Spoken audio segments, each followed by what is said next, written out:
Hello and welcome to the 3inMidfield podcast, the podcast where three friends who had their dreams being professional footballers dashed away as children when they all discovered food have their say on the Premier League. Coach, where the Tottenham fans are? I left them at home, man. It's surprising. Like all the past few weeks has been non-stop top. What happened? What happened this past week? I think what happened was they took an L after receiving an L in midweek. And truth be told, I told you, I messaged you as a City fan. There's also a Spurs fan that's supposed to come on. I'm not going to bait names, but they don't want to come on. No. I mean, we got a London-based United fan, so technically you're a Tottenham fan anyway. So wow. at least you're here. You're here. Wow. Damn. No, I'm just not involved, man. I don't even like football anyway, so I ain't involved, man. We are joined, of course, by the ever-present Coach. Coach, how you doing, sir? Yeah, I'm good, man. Just living this tier 4 lifestyle, just like the rest of you. So every time you say tier 4, it sounds like TFL. I don't know why. I can't. That's what I'm saying. Like, I thought my man was saying TFL, and I mean, like, what's he talking about TFL and that? Like, that's just mad random. Slow it down. Slow the words. I'm not even in London no more. So living this tier 4 lifestyle. There we go. Perfect. Still. And also, we are joined by Big Gunner. How you doing, sir? I'm all right, man. Thank you for having me on, man. Like, you're welcome. Most welcome. Feeling blessed to be here, man. Not blessed with the football team, I imagine. Nah, but I'm just living that tier 4 lifestyle. There we go. I'm living that TFL lifestyle, my friend. TFL all the way. That's what I'm living. Let's start. Where shall we start? I guess because we got the Arsenal. I'll say we'll leave Arsenal till last. No. Start first, man. First, man. Let's start. Right. Get out of the way, man. Get out of the way. Arsenal. We lost this weekend. Everton 2, Arsenal 1. Unsurprisingly, that we picked up another L, I would say. Rob Holding on goal. Yeah. Okay. Sadly. That's cool. It's 2-1. That's all right. I'm happy. Wait, hold on. To be honest, if there's any beef, I'm not backing it. Not for this club. No, man. Not the current state. What's your take on what's going on at Arsenal? Arteta out. Fair enough. The joke here, I was mad confident, that we was gonna beat Everton. I was mad. I was super duper confident that we was gonna beat them, and I don't even know, man. I just don't even know what's going on, to be honest. Like, it's hard to tell. There's just too much going on, and obviously, it starts from the board and goes down to the manager, then goes down to the players. My main beef with Arteta is taking a job. He took the job, already being a player for Arsenal. He knows what the board is like. He knows how the club is run. He knows the foolishness they're going to come with. Why take the job? And now he could potentially have, he's obviously going to get jobs again, but he could have potentially have killed his managerial career by taking this job. And I think he's taken L's for them. Like, he's just being a yes man because this is his first job. He's just walked into this like very big job. He can't really be. He could, but then he would lose his job if he started turning around and saying no to things that he knows he should be saying no to. So he's just taking L's constantly for the club, and I think that's what I blame him for. There are things on the pitch that are a bit dubious, but at the same time, like, you got to stop taking L's for this club, man. Like, for me, he should just walk away because it's not going to get any better for him. Like, it's over for him, innit? Like, I know there are certain players leaving in the summer, but while there's still players there from Wenger's era, while there's players from Emery's era, while Edu and them man are still there, because them man are looking hella suspicious right now. Like, when I'm looking at their pictures and stuff, them man are they're swindling money. They're doing some mad craziness because we're signing just random players for random sums of money. Like the Pepe one, I've got nothing against Pepe. It's not his fault, innit? But why is the little owner coming out and saying that we don't know why they've paid so much for Pepe? For me, that's something dodgy. Like, something there has gone on where someone's making money out of this, and it's to do with agents, isn't it? Like, they work together, get a bit of money in and out. It's all dodgy, but things are not going to change while we've got this board, innit? I've been here before. Oh God. Oh, Yeah. tell me, the only people I've said that about my team. Oh, you're at that stage, bro. It's not good. It's just it's done. It's done. We're done out here, man. I mean, let's talk about that I guess relationship between Edu and Kia. Is it Jobashan? I'm not sure how to pronounce his name. What is going on? Because I think I don't know who said it, but somebody in the press said that they need to get rid of every single one of his players. That means Willian, that means Luis. I think Martinelli's also his agent as well. So that means him. They need to get rid of all of his players because he's just he's such a bad guy. It seems like because I think they were saying that at Inter Milan just got rid of all of his agents, and now they went on this. They went on this run, this winning run. Coutinho, who's also represented by him, goes to Barcelona, even though I think he's been made a scapegoat just a little bit. And obviously, their form hasn't exactly been great, unless you count winning leagues, which they seem not to. And now Arsenal. I mean, I think it was this year or last year when we got David Luiz. Looked like he's gone down a downward spiral. Got Willian, and it just nosedive. Now we're 15th, potentially 16th. Is it simply get rid of that relationship, or maybe we might sign some decent players? We've got to stop getting Chelsea's rejects. Yeah, that'll be a start in it. But if you're going to get these people, get them for a bloody year. Do not give them 3 years. How can you give a man 3 years? Like what? How does that even make sense? That doesn't even make sense. Prove yourself, and we'll give you an extension in it. Like now, Willian knows he's got 3 years, so he's laughing because what if we try to get rid of him now? We're gonna have to pay him off big money in it. So he's laughing. David Luiz should be gone at the end of the season, but at the moment we do not know what's going on because the craziness that we're hearing that man tried to give Mustafi a new contract and bare mad things like that. It's just all mind blowing. But for me, it's something somewhere that money is being made, and the only reason why I think that Arsenal are going to have a big January is because the owners, their money is getting messed with now. Because if Arsenal were to get relegated, they no longer make money. They no longer make money in the Premiership. They're making money in it. If Arsenal get into Europe, they're making money. But soon as that stops, because we're not getting into Europe unless we win the FA Cup or the League Cup, we're not getting into Europe on league position. So now that's messing with their money. So now they have to invest. They know they have to invest. If they don't invest, their money's gone because they can't make money if we're not in Europe.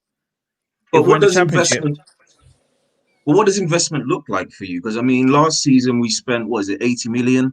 We got Thomas Partey. That was obviously the last minute deal, so that wasn't good in terms of getting him up to speed with the way Arsenal play. Now he's injured. Gabriel was like 30 odd million. So what is investment for you? Yeah, I mean, for me, that's been 2 good signings. Oh, obviously Partey hasn't been a good signing because he hasn't played. But yeah, Gabriel has been a good signing. So you can't really argue with that, but you need to argue with how are you giving them man their 77 million, whether it's I don't know, like little as catalog installments things, like whatever you're doing, don't be giving them man there that can't be spending that sort of money, especially a position we don't need. That's what bugs me about the whole Pepe thing. It wasn't a position that we needed at the time. I disagree with that. I think we definitely needed a right winger. But we couldn't. I know, but we couldn't defend. So, like, you win. Yeah, but win. We had. I still think we had enough, like, to get. We wouldn't be blowing teams away, but we had enough to get results with the forward players. But we needed to invest in protecting the defense and probably getting another good defender in. They probably thought they did with Saliba, but obviously that just looks like another money-making scam. I don't know what's happened there. No, I feel that's Mikel Arteta's just playing favourites. To be honest with you, I don't think that's anything to do with him because go on. Just look at the way Fofana's playing for Leicester, 20 years old, around the same age as Saliba. He's balling out, and he was meant to be better than and Saliba was meant to be better than Fofana. So I don't know what's going on with that. Which either he's not doing well in training, or Yeah, Mikel Arteta just doesn't like the look of him. yeah, and I think again, I don't know, like he's not even in the squad. That's what's worrying me. Like he's not even in the Yeah, squad. That's worrying. So is he that bad that he can't make the squad? And another thing I'll say about Arteta is the whole non-negotiables thing just looks like crap because yeah.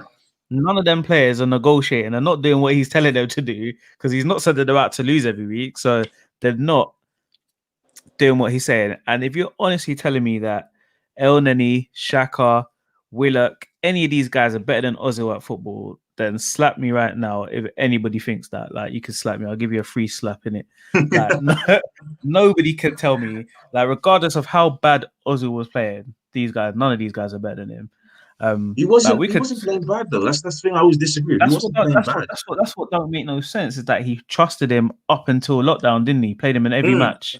Then lockdown come, and then someone says something to him, innit? Whether it's to do with the off the pitch money, he's gonna get mad bonus if we keep playing him, or what's going on in China and stuff like that. Something has happened. It's not footballing reasons, and that's what annoys me. Don't kick players out of the team for non-footballing reasons, especially when your team's doing rubbish in it. Like that's my view on it, innit? I mean, obviously another loss away. So I mean, the home form was halted. The home L was halted when we got a draw against Southampton. Yeah. Are you still behind this manager, or is the ship sailed? Right now, I'm in between, man. Like I'm in between. I'm in between the fact that I don't want him to get sacked. I just in life, I don't like people losing their jobs. In it, that's just me as a person. I don't like people losing their jobs. But at what stage do you say, okay, enough's enough now? We tried, and it didn't work. Like the perfect scenario for me would be for Arteta to walk away now, like just for himself in it, because he doesn't even look like he's enjoying it. Like he's not enjoying it. He looks stressed out. There's no smile on his face anymore. He's being too rigid. He's giving instructions. He's telling everybody where to play, and it's just it's not working. And I think that's what Wenger had. Wenger wasn't a tactician, but he let players be themselves, and that's why you got, when we had Sanchez and Ozil, that connection that they had together is because they were just being themselves. He was just like, get on the pitch, do whatever you want, but just win me the game. And we're not seeing that anymore. And I think that's the major issue that we've got at the moment, is that he's telling players how to play, and you can't do that because they're not. Can I say from the outside, I think he has to be sacked, because for me, it's I can forgive any manager that's in a difficult situation. I understand your board has been poor for years. I understand Arsenal have had a recruitment problem for years that we've seen, that especially in the defensive area, it hasn't been good enough overall. It hasn't been a satisfying Arsenal defense. Goalkeeping after Lehman has been very, very poor, to be honest, in terms of signings as well, overall. But my problem with Arteta is the lineups and the way he approaches some games just don't make sense, and they don't really bring out the best of players that you have. And someone like Saka, who's making the best of a bad situation because he is determined, because when he gets the ball, he tries to drive forward. But this is someone that's gone from left wing to attacking midfielder to centre midfielder to left central midfielder in a 4-3-3, and then in the North London derby, ended the game at right back. This is a guy that's a pure winger who, when he's played there for Arsenal, he's been absolutely devastating. But in that position is okay. He's been good. He's been all right. He's been good. He's getting better. Yeah. And in his position is your most prominent goal scorer. He's hurting his chances of winning games, and I don't know whether he's. At first, I used to come here and I thought I saw a plan of he was just trying to bolster the defense, make them stronger first before he built that going forward. But since the season started, I've seen a complete regression, and it's been quick. It's been so quick. You've gone from being defensively tough because maybe of numbers or because of structure to, even if you play five at the back, teams are finding it easy to get in behind and score goals eventually. And that's where I feel like he's hurting himself. And because the selections don't make don't make sense, and the way he approaches the game doesn't make sense to me.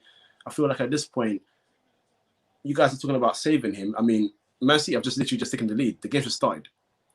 Like this is the kind of stuff I'm talking about. It's like this. Like the approach to the game is very weird, and the selection is very weird, and that's why I feel like he doesn't Gabriel help Jesus himself. as well. He's on a goal drought. So there you go. And Yeah, the goal is very easy as well. They're just walking through. It's so simple. So Like, I just don't feel like he's the man. He should have just put out. What I've been saying is that he should be putting out the team that plays in the Europa League. He should be putting them guys out in the league. To be fair, because them man they at least look like they're trying. They look like they're trying. You can say that they're trying, but they're trying against teams like, I don't know, was it Dark or? Yeah, but some of the teams that they've played, they're like bottom of the league teams, isn't it? Like, so we should. I don't know. If you played some of those guys that are playing, you know, like the Haaland guys that want to play for Arsenal, not just there just to pick up a wage. And I think that's another problem, that we give people such high wages, even in the youth team, that them and they're happy just to chill, you know. Like, in what other walk of life here can you just pick up grands and just chill without doing anything? Or you have to turn up to training. I mean, there's a part of that, but then again, there's professional pride, and I feel like a lot of these players have professional pride. And I don't think they do. I think there's a few that probably maybe don't. There's a few. I agree that there are a few. Maybe Xhaka, maybe Mustafi. I mean, definitely Xhaka, definitely Mustafi. Few defend Mustafi 100%. Maybe, but then Orba. Can you say Orba's there just to pick up a wage? Lacazette? I don't know. I feel like it's overdoing it on the tactics. It's telling them what to do, and that's like coach said, it's like just let them play. The thing that put me maybe stop in my when I and contemplate, oh, maybe this guy might have been the wrong pick, was when I think it came out in the training pitch, like when one of his first few sessions was that a few of the players were doing skill moves, and he stopped them from doing that because he said, "Are you going to do that in the game?" It's like, what? Why can't they do that in the game? So it looks like he's so focused on his tactics that he's over drilling them, and it's not working. So it's either it's either change your game plan, which he won't do because he's got a confidence in his ability, which in my opinion is unjustified. And he's going to stick to it. So I feel like it's time for him to go, because I think the problem 15th, we're going to be 16th if Burnley win. So we're creeping closer and closer to the relegation zone. And we're working under Guardiola. You probably feel like you're invincible, innit? Like, absolutely. Guardiola was bigging him up. Like, loads of people, like the players are bigging him up at Man City, saying, you know, Arteta is a big reason. But being a coach and being a manager are two different things. And if everything's not running smoothly within the club, within everything, you're going to fail. Like all these little snitches coming out saying that people are having fights and all of that mad thing. That's big man doing it as well, you know. That's what's frightening. That's big man doing that stuff. Like, that shows to me that he doesn't have control of that dressing room. Yeah, and once you lose the dressing room, it's a wrap. This is the exact same thing. It's not the exact same thing, but this is the sort of thing where I feel like some of the players at Man United don't fully respect Ole, because like there's not many walks of life where you make double, triple, 4 times more than your manager. Like, and if you feel like you're bigger and better than your manager, how do you listen? Like, how do you listen to him? Like, obviously Ole was a legend for Man United, but he wasn't like Ronaldo. So I think the same with Arteta. Like, he wasn't a great footballer. He was just good. Like, he's a new manager. How do you get respect from someone that's just new to it and managing a big club? If he had gone away, learned his trade and come back, that's different. But he's coming first. Boom. Yeah. You either get respect by results or you don't get results. So the respect is gone now. I imagine if anybody but Zidane during that Gareth Bale situation was in that Gareth Bale situation, he would have lost the dressing room. Yeah. Guaranteed. But he didn't, and he ends up winning 4 Champions League. What is it? 4? 3? 3 Champions League. 3. So I just don't see it getting any better. It's And not. people saying that it can't get worse because we're Arsenal are deluded, because it can get worse. We can get relegated. Fulham are picking up points here and there. West Brom have gone. Sheffield have gone as well. But that third spot isn't guaranteed as much as you think it is. Yeah.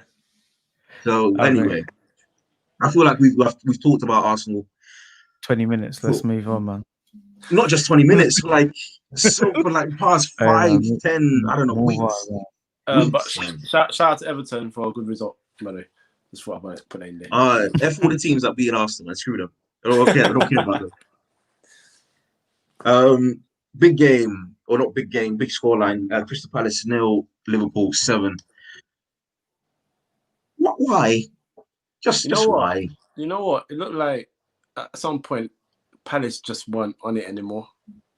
And that's not trying to take away from what Liverpool done, because Liverpool were devastating. But if you look at I mean, I've complained. This is what, episode 147, so it's gonna be another episode of me criticizing defending again, which is what, not the 147th time, because I've criticized many teams in one podcast, so it's gonna be like the 300 and something time. Like, there's the art of defending is gone. That's it. Yeah. It's completely gone. But at the end of the day, your job as a centre back or in part of the defense is just to make it as difficult for the opposition to score, so your goalkeeper can have an easy day. And I understand that sometimes when you're playing tricky players, it is kind of nerve-wracking and difficult to approach them because they could beat you in an instant. But I'd rather you be embarrassed by a piece of skill than making life easy for them by just backing off. And the last goal they scored, Salah's one, when he curled it into the top corner, wonderful strike. But I'm like, Salah's approaching you, and you are not. You're not trying to engage him whatsoever. You're just letting him approach you, cut in and shoot. And that's the kind of thing that summed up their whole performance. And I have to give a special shout out to the absolutely embarrassing decision making of not Andre, he's a good brother, Jordan Ayew. Because that pass when he was through it, Zaha was laying on the floor for he's lying there for 10 seconds, wasn't he? He was literally standing there. What are you doing? Like the first 20 minutes of the game, they had Liverpool on the ropes. That's the thing. Yeah, exactly. The thing. Like we were saying this the other day. Obviously, in any game, if you don't score, you don't win. But against Liverpool, you have to take your chances. Every chance you have to take them. And if you take them, then you get what happened when they played Aston Villa. Like, I don't care. Everyone can be saying, what's his name, playing centre-back? Fabiano playing centre-back. He's world-class. He's doing this. But he's still the weak link. Whenever they can see the goal, if you watch it, it's because he's done something. Because that's not naturally what he does.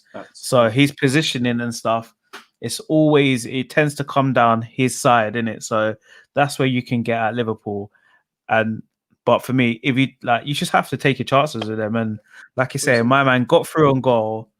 I don't even know what he saw. The pass, I just don't know. I just don't know, man. One of the most jarring things. And this has been the thing about him, because any Ghanaian that's listening to this, all I have to say is Ghana versus Germany World Cup, and you get the most scariest flashbacks of him being in the same position and executing it the same way. Like, he's just not of a high level, and that's fine. You don't have to be of a high level too.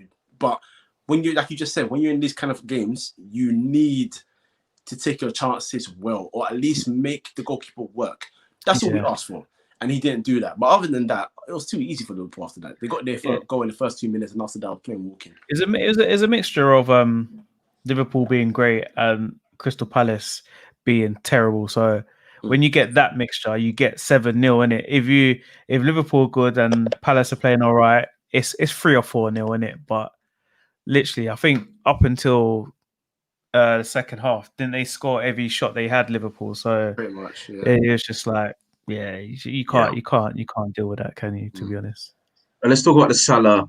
Well, there's a few things to talk about Salah. There's a Salah situation, and Salah being arguably one of the best, if not the best, winger in Premier League history. Where do you guys stand on that? And then we'll talk about it seems like there's a bit of dissent there, and it seems like he wants to go to Madrid or something like that. But we'll start with the first question: Is he the best or not? or just one of? He's one of because he's not the best. Ronaldo probably is the best winger in Premier League history. I think there is Salah.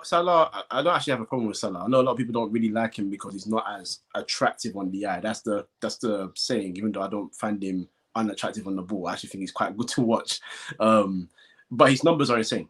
That's his facts. His numbers are incredible, and what he's doing for Liverpool right now is great. But I feel like there's players, and I know people look at longevity as a negative thing. Me personally, I don't understand why that's a negative, but there are players that have been in the Premier League obviously much longer, and they did it for much longer. There's players that have maybe multiple Premier League titles behind them, and they were key members of that. So, for example, Eden Hazard being one of them, for example, for Chelsea.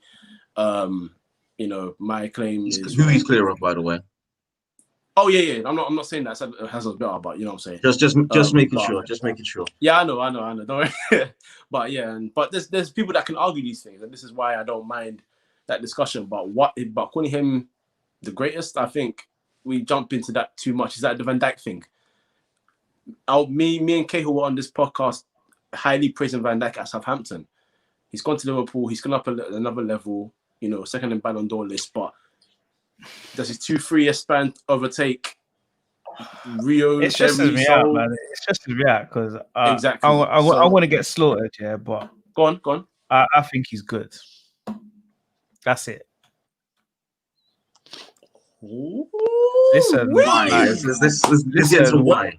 When we had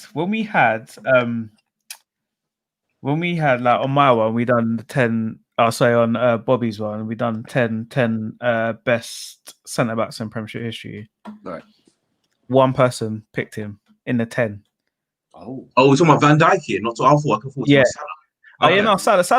Salah's just okay in it. Like I think the difference between what I'll say with Salah and Ronaldo is if you put Ronaldo in any team, he bangs.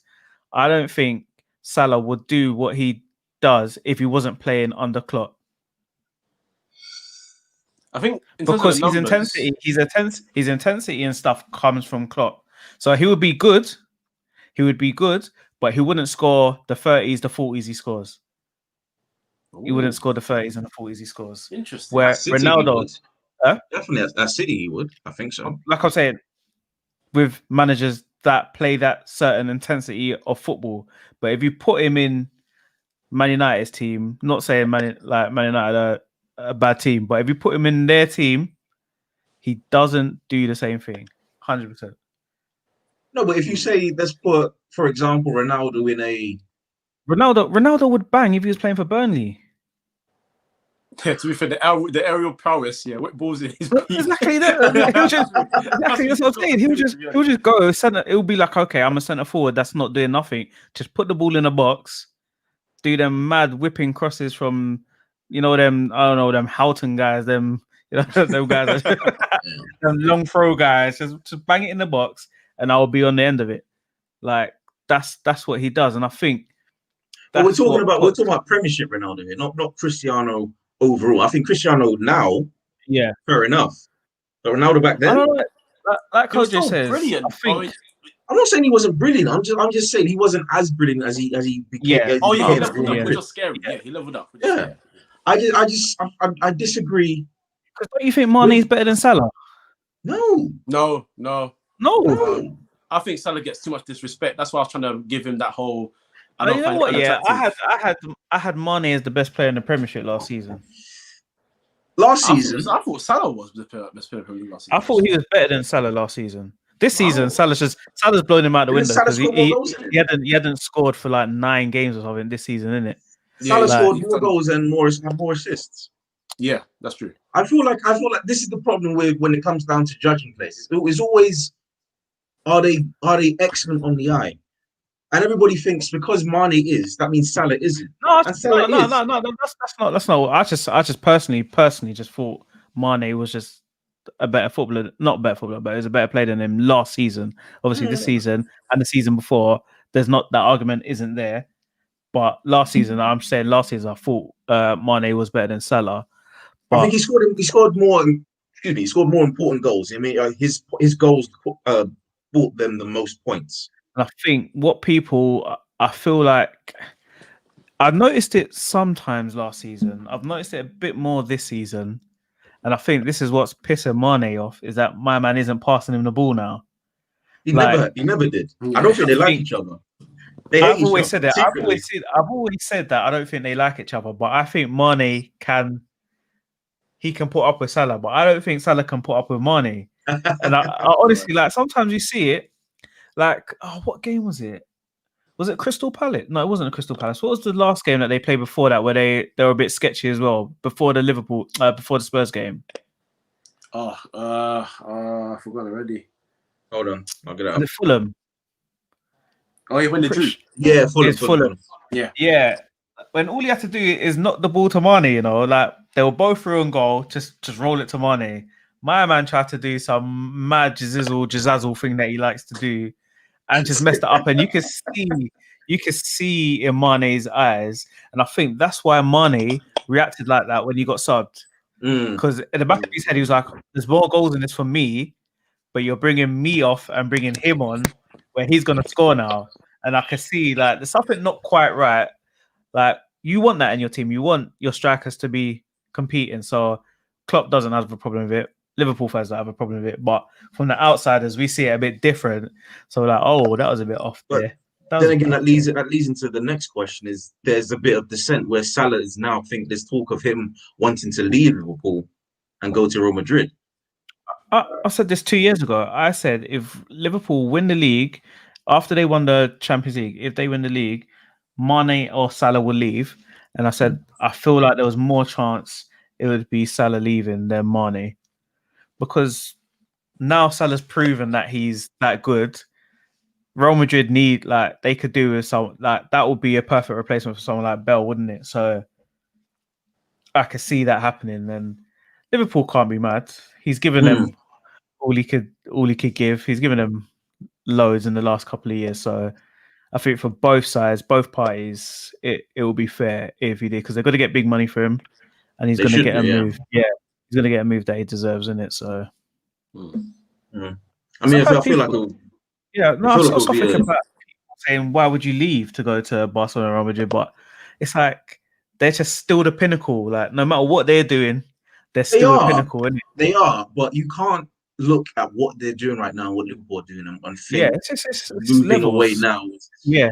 Of course not. But there is. I think for some players, it's a dream, and when you get to a certain level where you know that you are capable of achieving that dream, I mean, why not? I mean, when Ronaldo left us, we were a better team than Real Madrid. He went to join a team that was starting players like Royston Drenthe and Fernando Gago in teams consistently, and they didn't achieve anything. I knew you were going to bring him up. I always said there's two first, but it's facts, because they didn't win anything for his first 3-4 years apart from the Copa del Rey, you know, and then out of nowhere they added better players in that midfield, got Bale in there, and the Champions League came, and then La Liga came the year before with Mourinho.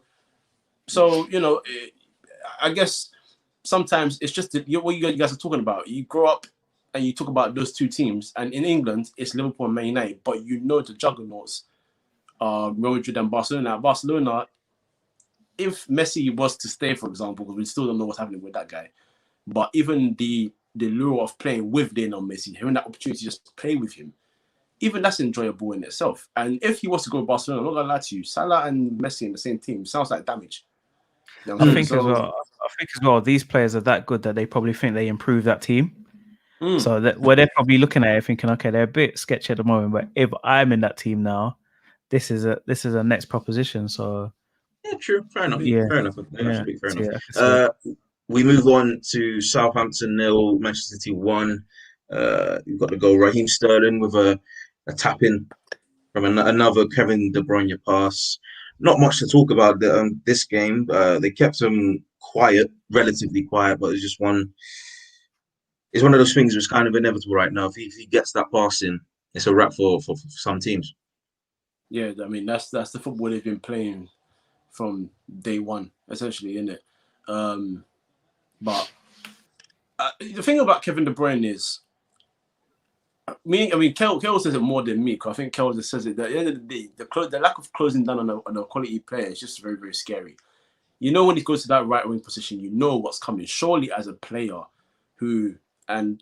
coaches study and they start a position every time.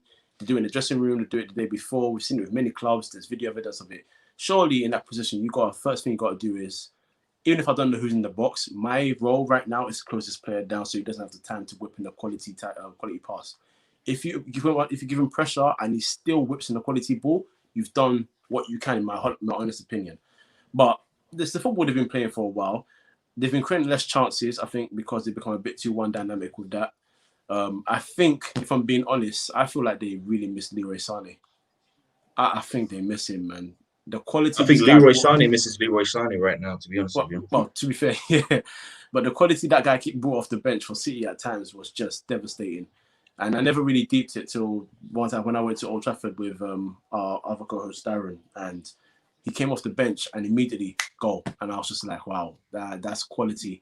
But other than that, they're just still trying to find their feet this season, in my opinion. I don't think they've been shockingly bad, but they're just not being at the heights that everyone else would expect them to be at, if that makes sense. I think they're doing better this season than last. Well, yeah, that's because everyone else was so far behind Liverpool. Maybe it's just Liverpool doing worse. That's what it is. Because Liverpool Liverpool win every game at this point. Yeah, I think so. Yeah, so it's just Liverpool doing worse then. That's what it is for me. I don't think City are doing any better than last year or whatever. I think he's lost the players. Oh. I think he's lost the players. I think there's only so much you can do, especially with that sort of football that they're playing. There's only so much without changing the team, without freshening it up by bringing in 2-3 players every year. There's only so much you can do before yourself as a player starts thinking, gosh, this is tiring, especially if you're not winning. When you're winning, you don't feel it. So when they're not winning, they feel it a lot more. Like, Liverpool must be knackered. Like, what they've been doing for the last 2-3 years. 4 years. Yeah. They must be knackered. And we saw it at the end of Klopp's first season.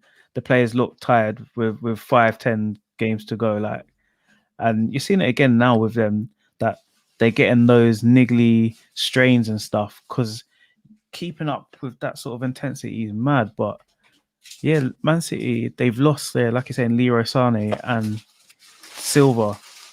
Silva's been the best, probably the best player for the last 10 years for them, and company as well. And they haven't replaced any of them. So that leaves more on people like Sterling and that. And as much as I love Sterling, like, he's in between. Sometimes he's just brilliant. And then, but when you need him on that last, get your team through to the Champions League final, open goal, man can flick that off his kneecap.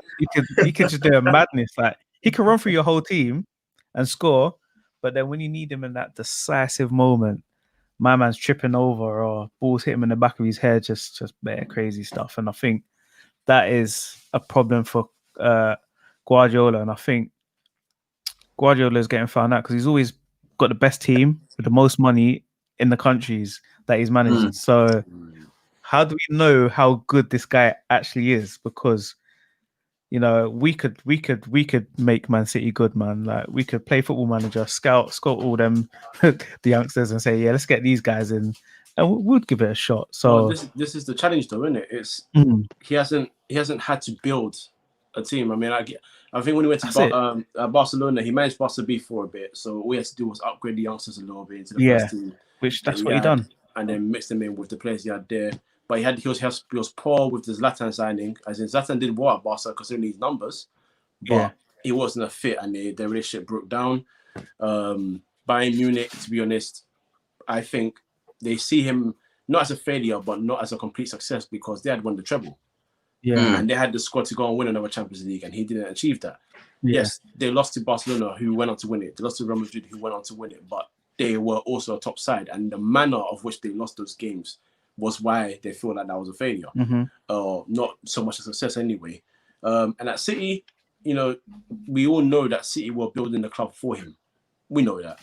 All his the members of staff that came to the boardroom and the coaching staff, they were all for him. So when he came in, it was the most comfortable environment, and he spent money. The first season finished fourth, just about, so allowed to spend more money on the defense again.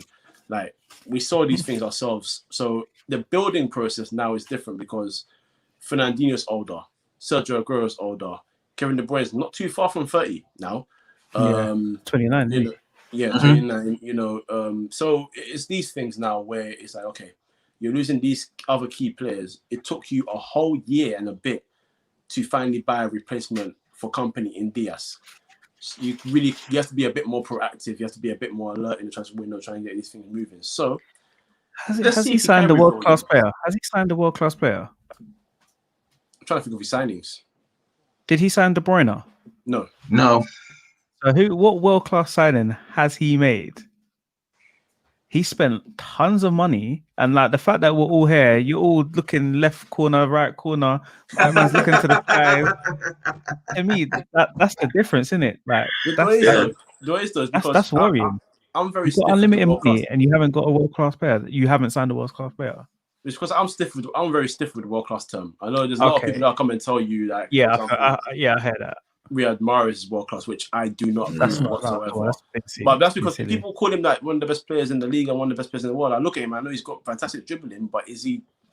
He was one of the best players when Leicester won the league. That was it. That one season. Exactly. One season. Then again, I think Sterling came a year before, but that was a signing for him because he identified Sterling when he was at Bayern as a player that he wanted to manage. And then the City didn't get in Sterling, so I think that was one. So Sterling won. Then again, I think he made him world class. I think he had world class. He was a potential world class talent, but I think he made him world class. So maybe one, but that's okay. So for me, that's shocking. Like for someone that is like seen as one of the best, you're the one with the most money in the world. Not even just the country, like probably the most money in the world. Like he should be doing better. Like. Mendy hardly plays.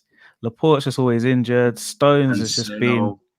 Like they've spent so much. Literally, they spent more in their defense than most teams like spend on their full team in 10 years. Like it's just mad. That's why I think he's probably getting a bit found out now, and it's a whole rebuild job that he needs to catch Liverpool and. Man United are coming back in there now. Chelsea are coming back in there. Like, I'm stressed out, man. I'm stressed out.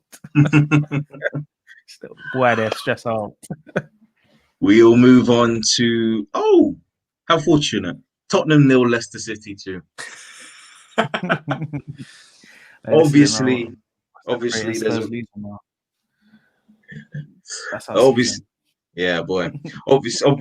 a reason why there's no Spurs fans on this week. Otherwise. Boy, I'd be digging into them because Jamie Vardy penalty, who smashed it straight down the middle, and Toby Alderweireld an own goal, which had a sense of misfortune with it. But another game, another time that they were completely, I wouldn't say dominated, but maybe outplayed.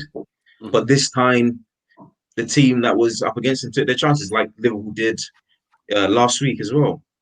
So is that what happens when they go up against Mourinho's side? You have to beat them, otherwise they're potential title contenders. Now you know what there is. Leicester fully deserve their win. Firstly, Serge Aurier, right? I remember watching All for Nothing or Nothing. Sorry, just like a month ago, and in the dressing room, Mourinho's words to him in one game was, "Sometimes I'm scared of playing you because you will go and do something stupid and concede a penalty." Yeah. I don't know why he felt the need to literally shoulder barge straight into the back.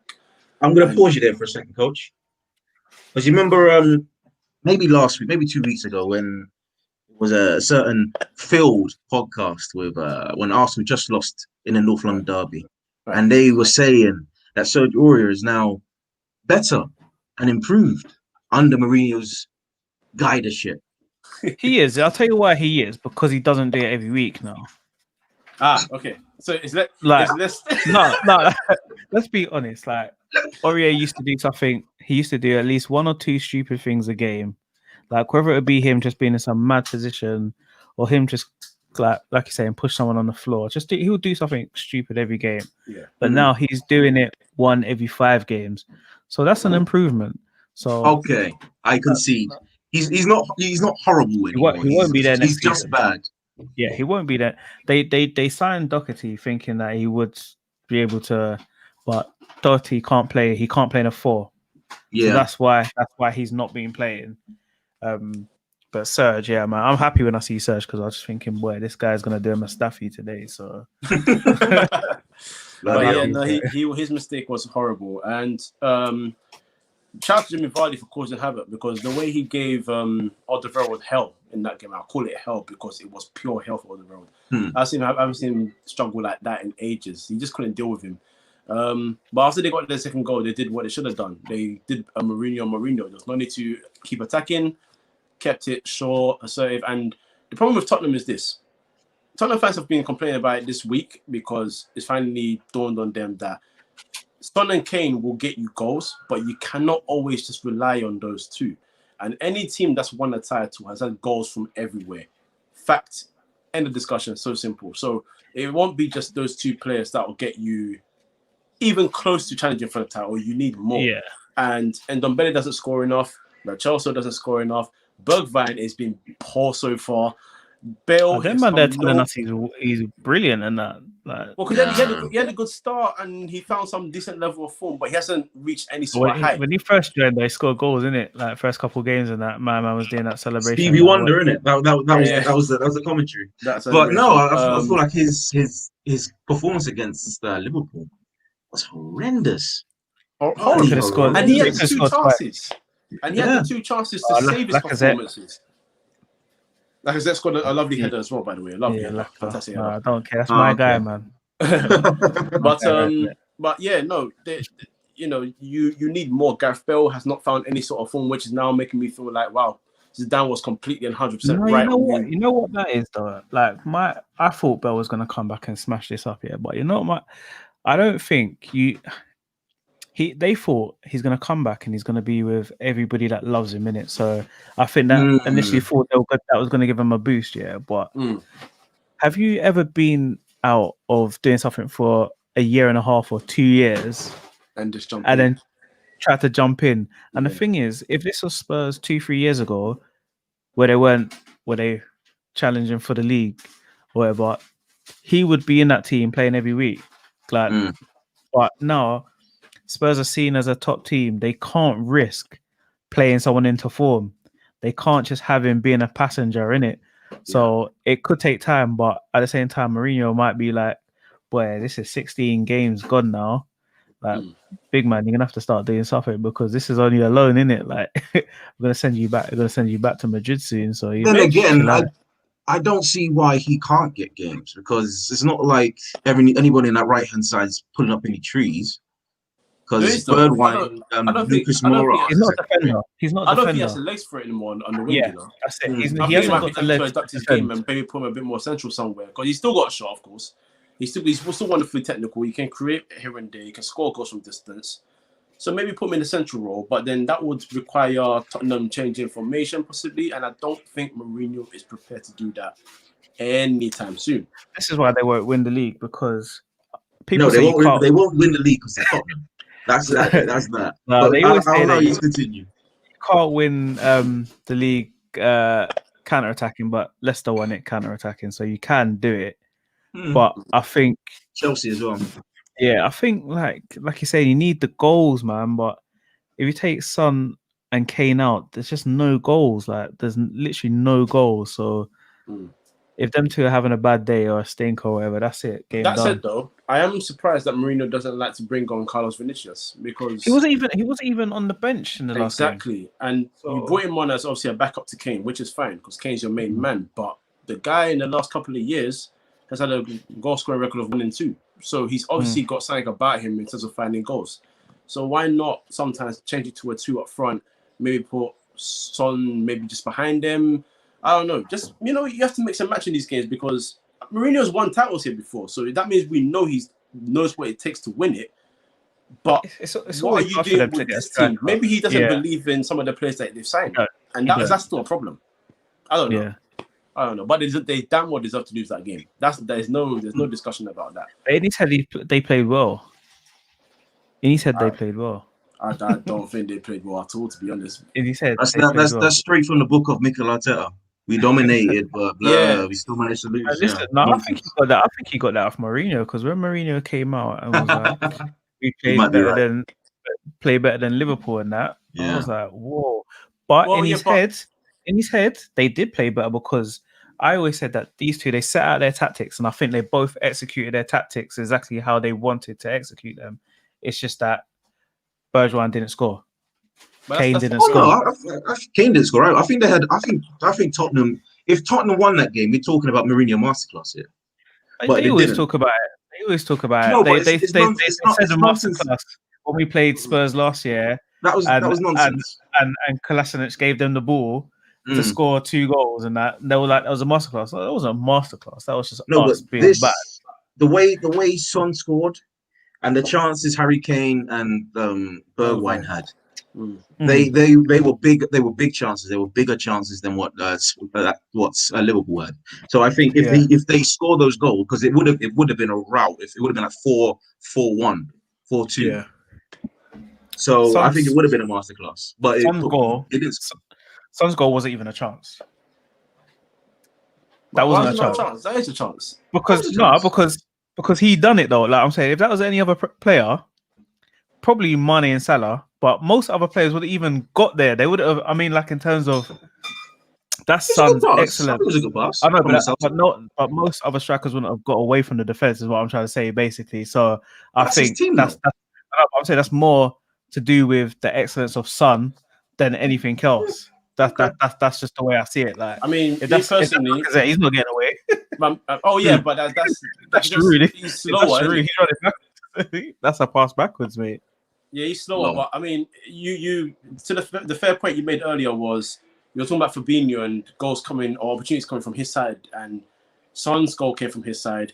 The 2 Bergwijn chances came from his side. Bergwijn's finishing was very poor. You know what that is as well? That's where Trent pushes, and Jones. They were saying he had an amazing game. Yes, on the ball he had an amazing game. But he was a liability going backwards because he was out of position for those 2 chances and he didn't track Son on that goal. He just let him go in it. So that's where they're tight ship.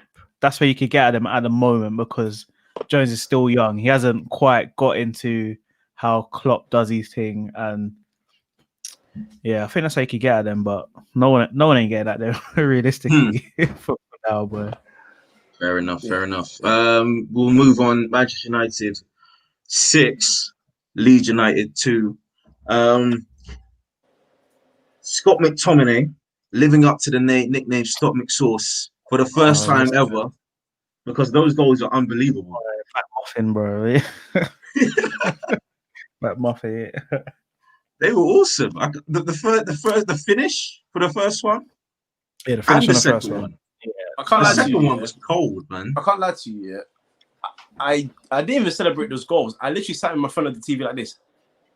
Right? It didn't make sense. The strike was clean for the first one. The second one, the fact that he even took a step over, touch. He was surprised himself. On the first goal, you saw the surprise in his face. He was like, "Whoa, man scored, you know." But the second one, man did a slide, went to the camera and went, "It's on." I don't even know what that means. No, I don't know what that means because I don't know what you're talking about being on. Maybe a hat trick. I'm hoping that's what you're talking about because if it's something else, I reckon it's that. Which he should have got. What she should have got. But Fernandes taking over. No, listen. Just taking that away from him. Listen, I'm not gonna lie to you here. I'm not here for all that sort of story, fairy tale or whatever hat trick and stuff. Bruno's penalty taker. Let him take it. That's racism, man. That's racism, man. When that was Rashford, he gave him the ball. Did he give Rashford the ball for the same thing to get his hat trick? Or when Rashford hadn't scored for a while, actually. Rashford hadn't scored for a while, innit? Scott's not a goal scorer, so I guess it didn't really matter. But bro, he would have been was on. It was 5-2 at that point. I don't care, you know. No, Bruno's been on Twitter, the stat pad strikes again. That's what I'm saying. Listen. By the end of the day, I was quite shocked by the performance. Obviously, I was ticked off, not because of the whole selection, but just because Daniel James came in for Pogba, which made no sense to me because we haven't seen Daniel James in ages, and Pogba's obviously been. No, exactly. But at the beginning of the game, I was like, this is what I don't like though. Like Ole hasn't got no one's giving him ratings for what he done. Like man, he made these changes.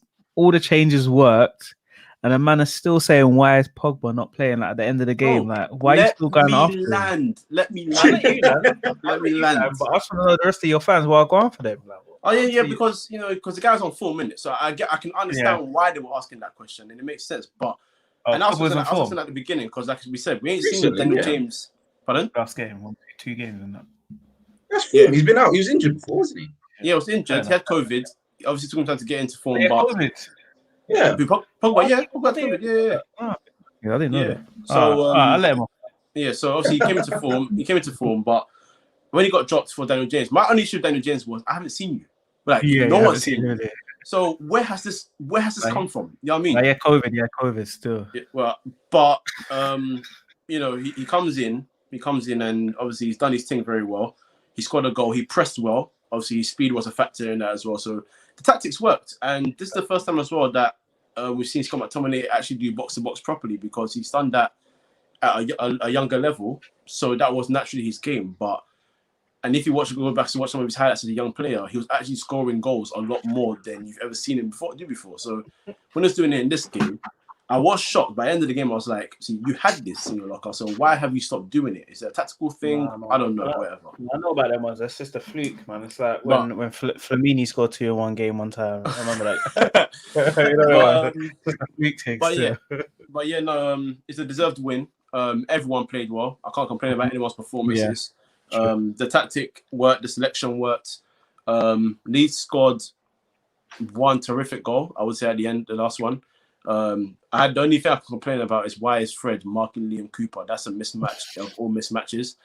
But other than that, it was a deserved win, and decided to complain about. And the only shock is we are game in hand away from being 2 points off top. And I don't want any United fans listening to this to get excited because we've been here before, so calm yourselves down. But it is a good spot to be in. However, we still got knocked out of the Champions League in the group stages, so don't ever forget that. But Ollie's at the wheel still, yeah? What wheel? United wheel. Real Ferdinand, that Ferdinand game. You talking about them Peppa Pig things you find in Westfield, the ones that the kids jump on. Yeah, exactly. The one he's put on the Man United bus. There is no United bus, sir. Lively. Ollie's at the wheel, bro. Last game, it was Chelsea 3, West Ham 0. Man, I thought that was a Carling Cup game. I thought that was a League Cup game. I'm not even gonna lie. I thought it was a League Cup game, and then it's only this morning when I was I clocked. I don't even know. Like, I saw everyone getting gassed. Like, we moved up in the league, and I was like, "What? That was a League Cup game, though. Like, what are you not talking about?" I realized it was a Premiership game. Man, I was watching that yesterday, thinking this is a cup game and that. But Thiago Silva scored the first goal, free header. I'm pretty sure you'd like to talk about defending there. Bro. Why is Thiago Silva running through for a free header? What logic is behind that? Real talk. Yeah, I don't know. Anyway, I'll tell you what the logic is, but go on. No, what's the logic? The logic is, like, we done a lot of this in coaching, about the zonal thing, So this is why you get them silly mismatches, like Fred marking whoever, bloody El Neni marking the tallest centre back on the pitch. Like, these guys are supposed to be blockers, but these men have no sense in their head, innit?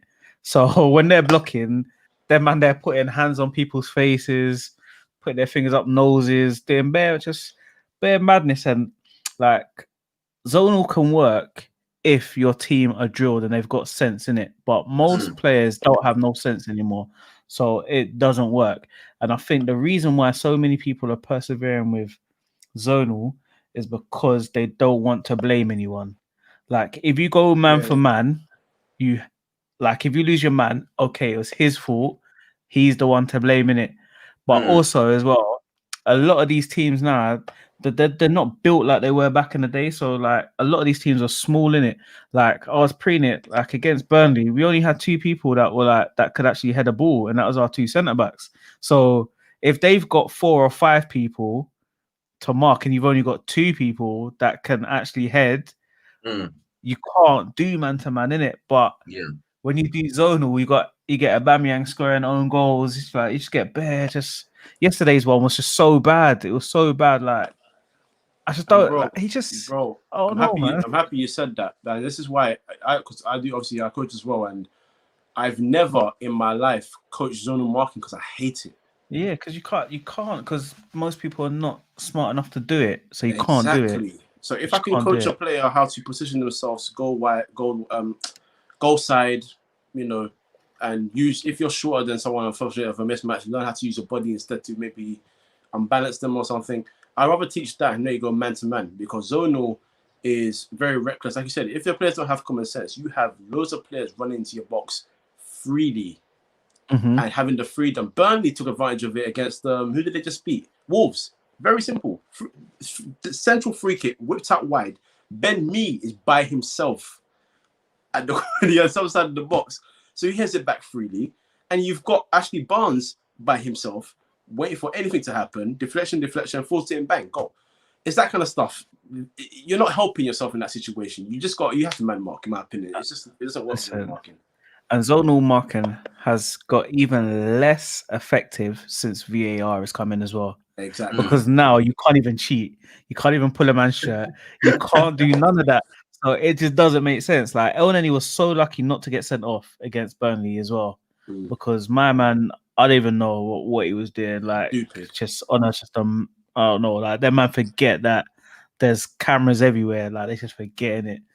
So yeah, I hate zonal marking. I see why teams do it, but you can only do it. I think you can only do it in Italy where that man they're actually drilled to defend. You can't do it in this country because these man just I don't know, man. Like I just don't know. I just give up on zonal marking, man. Like I do see the argument for it, but it's not working for anyone. Like not one Premiership team can tell me it's working. Yeah, So, absolutely not. Absolutely not. I agree. Tammy Abraham got 2. One, I think both are very, very good goals, very good strikers' goals. strikers goals. Yeah, good poacher for the first one, and the second one. That was a great finish. I mean, another angle, especially at the angle, very good finish. 2 players that they bought this season that haven't exactly hit the haven't exactly set the barn on fire. Kai Havertz and Timo Werner. Timo Werner might be a bit harsh considering he's playing well. He's just not scoring. Kai Havertz, that's a different conversation. Let's talk about Timo Werner first. Why is he suddenly on this goal drought? You go. I think the reason why he's setting up like this is to keep everybody happy. Okay. End of the day, Werner should be playing as a striker. He's not playing as a striker because he has to keep Tammy Abraham and Giroud happy. Like, no matter what anyone says, Giroud is going to get you goals. He may not be a starting striker now just because of his age anyway. So he's on a slow decline anyway. Tammy, it's just too hit and miss, isn't it? He's getting goals, but it's too hit and miss when you really, really need him, innit? Like he gets Spurs, they needed him. He didn't finish these chances, innit? But Werner out of the 3 is the only one that can play in multiple positions, like across the front. So that's why he's playing out on the left, and he probably doesn't feel that comfortable doing it. I think he probably I don't know, because he has scored, so it's not like he needs a goal to get firing. But I think recently he does, to be honest with you. I mean, you say that as well, that he's playing out of position, but he's getting loads of chances. He's just missing. Loads. Just hitting the crossbar, fluffing. And that's definitely confidence, isn't it? And I think he's never had to come back from anything. Like, I know the German league is good, and I know that they have the best, probably arguably the best team in the world at the moment, in Bayern. But it's just not the same. Like, I just don't feel like the pressure's the same for strikers in front of goal. Like, we got Chuba Moting going and playing for, like, I just don't get it. Like, everything. we just get that hurts me so much, man. It's just too funny. But like, all of our youngsters are now going to Germany to make a career because I don't know. Maybe it's a little bit easier. There's a little bit less pressure. I don't know, but with the Timo just needs a goal in it, but he needs a sick goal. I think that's what he needs. I think he needs a goal where he runs past 2 or 3 people, Thierry Henry slot, far corner. Then he's happy in it, and then might see a bit more from him. But I think Lampard's got to be brave and say to Giroud and Tammy, like, this is my main guy. Like it or lump it sort of thing, innit? Like, and just play him in his natural ways, most happiest playing in it. Because he's the future. He's the future. I mean, Tammy's the future as well, to be honest with you. He's getting goals. I agree that he's hit and miss sometimes, but he's got more goals than Werner. Kai Havertz as well, another young German. Everybody says that the reason he's not playing well at Chelsea is because the 10 doesn't exist anymore. Is that an excuse, or is it simply that he just hasn't found his feet, or that's another excuse, to be honest? Well, to be fair, he's another one that got COVID, so I've got time for him to find himself before he gets back to his full fitness. Listen, and then he had COVID, man. That team now made no difference, man. He was awful before, though. He's awful now. So there's no.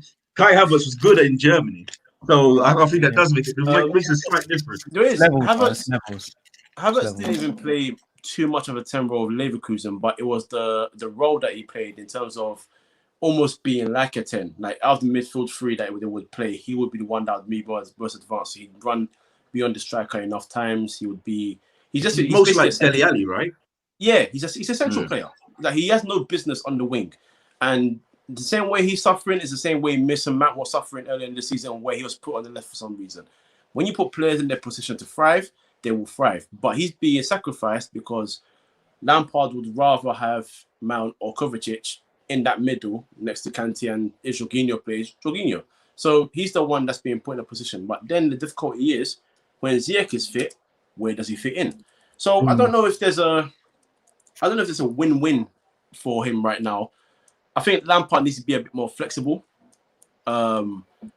If you're not sure about ways to fit him in, my best solution would probably be easing him in bit by bit. There's nothing wrong with benching a player. Look, I understand in football everything is the fee now. It's changed. You know, you could sign a player for, I guess, 30 million was the big fee maybe 15 years ago. And if there were new players, like, okay, let's see how they develop, take their time, you know, a bit more. They were still impatient, but their level of impatience now is different because 72 million is also a big fee. So they're expecting goals, assists. That's not how football works. It's never been that simple. And some players hit the ground like a house on fire. That's fantastic for them. Some players don't. But, you know, it doesn't always work out for everyone straight away. He's young enough to pull it back, in my opinion. So I've got time for him. He's a good player. He hasn't lost any of his quality. Yeah, I don't think Lampard feels confident with him. I don't feel like Lampard signed him.